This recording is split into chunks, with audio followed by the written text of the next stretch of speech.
food. We all eat it, but where does it come from? Who makes it? Let's find out.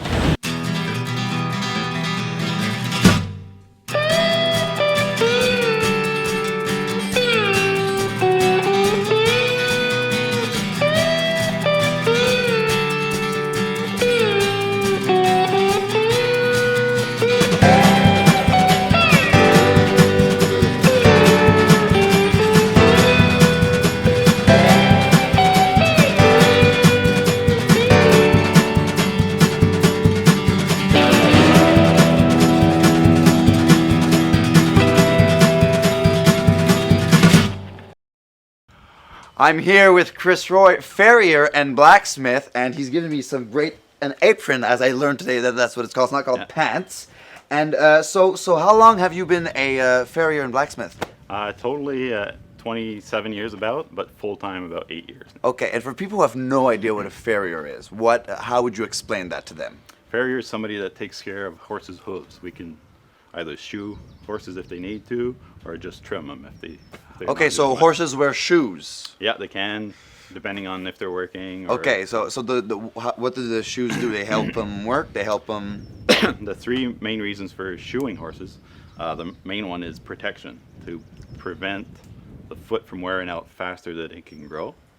Second reason is for traction, so if they're competing and they have to turn fast on grass or mud or whatever, they get the extra traction. And the third reason would be therapeutic, for fixing deviation in a leg or something. And their shoes, what are they made of? They're mainly steel or aluminum. Okay. There is a few titanium shoes out there, but... Okay, those are the luxury shoes. Like those are like the special shoes. And then there's some plastic glue-on shoes too, also for therapeutic reasons. Oh, okay, okay. Here are some of the different shoes that we were talking about before. We've got aluminum here, which would be in a sport horse, just to keep the weight difference. They really want to keep their action low to the ground. So okay. If it's a steel shoe, they'll pick up their feet more, so we'll go with steel. And we got a therapeutic shoe here, which would be the third reason for shoeing horses is therapeutic. And then just a regular standard shoe. And for people who don't know, what's the difference between a blacksmith and a farrier? Blacksmith is a guy that'll do artistic blacksmith, forging, making tools, making chandeliers or whatever. Okay. And farrier just really does horseshoes and taking care of horses. So you're gonna walk us through this today. We're gonna actually shoe a horse, which is pretty exciting. Yeah. Anything I need to know? What to help you out? Like how like things I need to watch out for, so I don't get my back stomped as well. yeah. Well, position and like being calm for sure around the horse. That's I think that's the main reason. It's actually helped my business out a lot. Sometimes I get customers call and say, you know, so and so is having a hard time with my horse. Can you try it? And then I go and I don't have any problem. So being really calm is a good. Okay, good. So and you've gone to Brome Fair for how many years now? I used to compete there back from '86 to '98, I think. Okay. With my own horses. Okay. And but I've been going there since I was 2-3-year-old. Okay. Sneaking in the trunk, not paying. All right. Like everybody else did. You know, that's the way it was. You know. Yeah. Okay. And what's a Brome Fair tradition that you have to do every year? It has to be done. Derby burgers. There we go. Someone finally said it. Everyone's been like, oh, I enjoyed the animals. No. There we go. A good Derby burger. Derby burger for sure. Okay. Yeah. Great. Cool. Let's do this.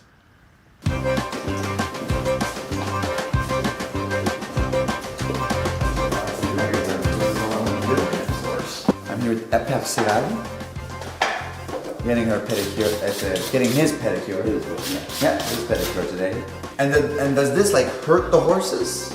No. Like putting on the shoes? No, when it's done properly, it doesn't hurt them at all. Doesn't hurt them at all. Okay. It's the same as the white part of your fingernail, actually. It's what we're nailing through. Okay. Oh, okay. It's the dead part. When you cut it, you don't feel it. If you cut it too short, you feel it. Same as that. Okay. Too short, you'll feel it. This is called a clinch. Each nail, when it's bent over, to hold on for the screwing cycle. Okay. I just file those off to make them weaker, so they're easier to pull off.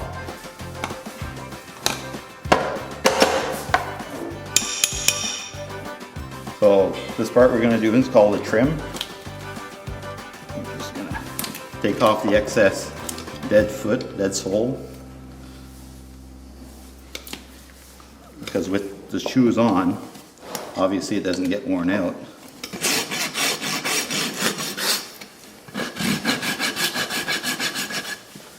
This one's a therapeutic shoe because it's given it's called a heart bar shoe because of the heart shape. Okay. And it gives full support in the frog, so it keeps the foot from sinking in the ground on the heel region. Okay. And I also do a rocker toe on the toe. It's a lot easier for his tendons and ligaments Okay. So just take that off. little bump will help them way Yeah, more. a lot. Okay. Yeah.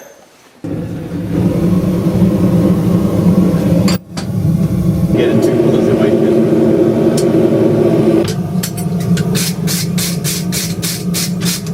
So why are you brushing it like that? It's just to knock off the old dirt from the holes. Okay. The holes.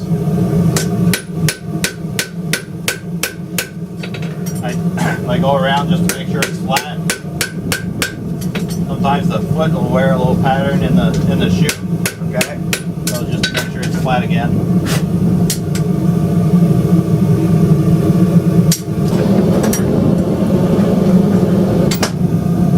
Just like cooking hot buns. Yes. Fresh buns.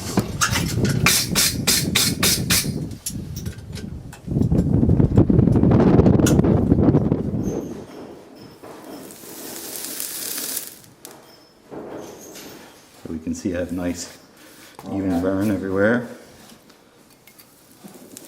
Check my fit. That's good. That's it.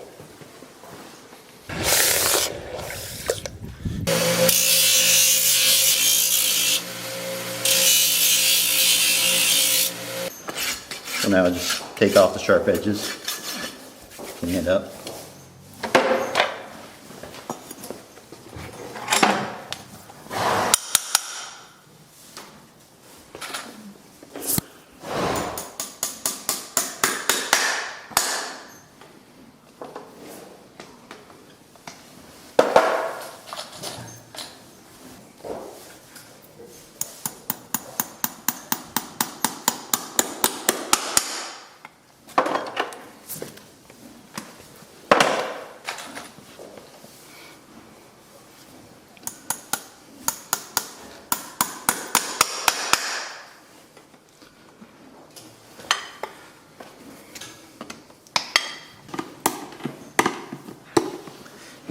This part's called clinching, so we just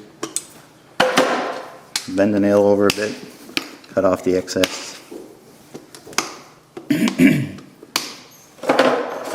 little gouge underneath the nail.